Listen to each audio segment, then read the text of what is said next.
ಸರಿಯಾಗಿ ಪತ್ರ ವ್ಯವಹಾರ ಆಗಿಲ್ಲ ಅಂತ ಸರ್. ಪತ್ರ ವ್ಯವಹಾರ ಎಲ್ಲ ಆಗಿದೆಯಪ್ಪ, ಪತ್ರ ವ್ಯವಹಾರ ಎಲ್ಲ ಆಗಿದೆ, ನಾವೆಲ್ಲ ಕಳಿಸಿದ್ದೀವಿ. ಅದು it is for them to choose. ಈಗ ಪ್ರತಿ ರಾಜ್ಯದಿಂದ ಸ್ತಬ್ಧಚಿತ್ರ ಮಾಡಬೇಕಾಗಿರ್ತಕ್ಕಂಥದ್ದು ಕೇಂದ್ರ ಸರ್ಕಾರ ಅಲ್ವಾ, ಅವ್ರು ಮಾಡಬೇಕು. ಸರ್, ನಿನ್ನೆ ಹಾಸನದಲ್ಲಿ JDS ಸಮಾವೇಶ ಆಗಿದೆ, 25ನೇ ವರ್ಷದ ಸಮಾವೇಶ ಆಗಿದೆ. ಅಲ್ಲಿ ರೇವಣ್ಣವರ ಬಂಧನ ಭಾಳ ದ್ವೇಷದಿಂದ ಮಾಡಿದ್ದು, ನಮಗೆ ಟೈಮ್ ಬರುತ್ತೆ, ನಾವು ತೀರಿಸ್ಕೋತೀವಿ ಅಂತ ಮಾತಾಡಿದ್ದಾರೆ ದೇವೇಗೌಡರು. ನಾವು ಯಾರು ಕಾನೂನು ಪ್ರಕಾರ ಮಾಡಿದ್ದಾರೆ, ನಾವ್ಯಾರು ಕೂಡ ಅದಕ್ಕೆ ಇಂಟರ್ಫಿಯರ್ ಆಗಿಲ್ಲ, ಆಗೋದೂ ಇಲ್ಲ. ಅದೊಂದೇ ಅಲ್ಲ, ರೇವಣ್ಣನ ಕೇಸ್ ಒಂದೇ ಅಲ್ಲ, ಎಲ್ಲ ಕೇಸ್ಗಳಲ್ಲೂ ಕೂಡ ನಾವು ಇಂಟರ್ಫಿಯರ್ ಆಗ. ಕಾಲ ಬಂದರೆ ನಾವು ಉತ್ತರ ಕೊಡ್ತೀವಿ, ಕಾಲ ಬರುತ್ತೆ ನಮಗೂ. ಅಧಿಕಾರಿಗಳು ಗಿಫ್ಟ್ ಕೊಟ್ಟಿದ್ದಾರಂತೆ, ಅಧಿಕಾರಿಗಳಿಗೂ ಗಿಫ್ಟ್ ಅಲ್ಲ, ಸುಳ್ಳ್ರಿ, ಅಧಿಕಾರಿಗಳಿಗೆ ಯಾರು ಗಿಫ್ಟ್ ಕೊಡಕ್ಕೆ ಹೋಗ್ತಾರೆ?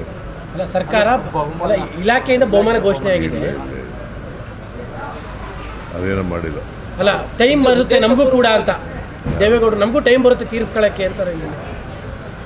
ಈಗ ಕಾನೂನು ಪ್ರಕಾರ ಮಾಡಿರ್ತೇವೆ, ಅವರು ಕಾನೂನು ಪ್ರಕಾರ ಮಾಡಲಿ.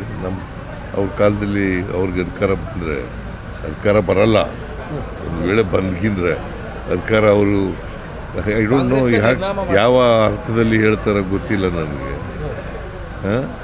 ಅವ್ರಿಗೆ ಹೆಂಗೆ ಅಧಿಕಾರ ಬರ್ತದೆ? 17 ಗೆದ್ದಿರೋರಿಗೆ ಹೆಂಗೆ ಅಧಿಕಾರ ಬರ್ತದೆ?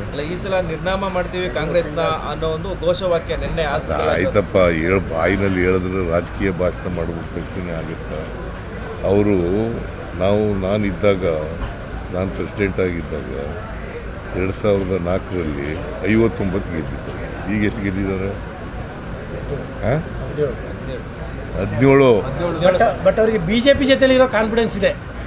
ಬಿಜೆಪಿ ಜೊತೆಲಿ ಕಾನ್ಫಿಡೆನ್ಸ್. ಬಿಜೆಪಿ ಅವ್ರು ಜಾಸ್ತಿ ಗೆದ್ದರೆ ಸುಮ್ಮನೆ ಬಿಟ್ಬಿಡ್ತಾರೆ ಇವರಿಗೆ ಚೀಫ್ ಮಿನಿಸ್ಟರ್ ಆಗೋಕ್ಕೆ. ಫಸ್ಟ್ ಆಫ್ ಆಲ್ ಬರೋದೇ ಇಲ್ಲ ಅವರು, ಫಸ್ಟ್ ಆಫ್ ಆಲ್ ಬರೋದೇ ಇಲ್ಲ, ಯಾವ ಕಾರಣಕ್ಕೂ ಬರಲ್ಲ. BJP ಇವರಿಬ್ಬರು ಸೇರಿದ್ರು ಕೂಡ ನಾವು ಎಷ್ಟು ಗೆದ್ದಿದ್ದೀವಿ? 136 ಗೆದ್ದಿದ್ದೀವಿ. ಆಮೇಲೆ ಸೇರಿಸಿ 140 ಆದ್ರಿ ಬೈ ಎಲೆಕ್ಷನ್ಸ್. ಈಗ 140 ಆಗಿದ್ದೀವಿ.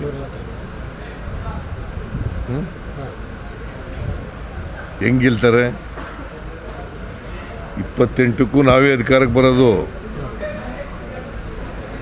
ಇವ್ರು ಬರೋಕ್ಕೆ ಸಾಧ್ಯನೇ ಇಲ್ಲ. BJP ಮತ್ತು JDS ಅಲಯನ್ಸ್ ಆದರೂ ಬರೋಕ್ಕೆ ಸಾಧ್ಯ. 28ಕ್ಕೂ ತಮ್ಮದೇ ನಾಯಕತ್ವ.